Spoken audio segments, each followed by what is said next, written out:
Kathmandu, Nepal. CNN. 8 bodies have been found at the site where a U.S. Marine Corps helicopter crashed while on a relief mission in Nepal, the country's military said Saturday.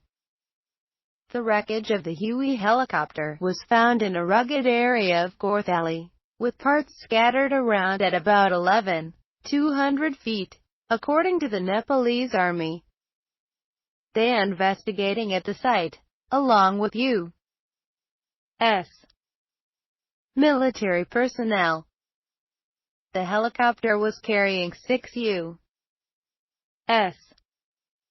Marines and 2 Nepali service members when it went down. It was reported missing Tuesday.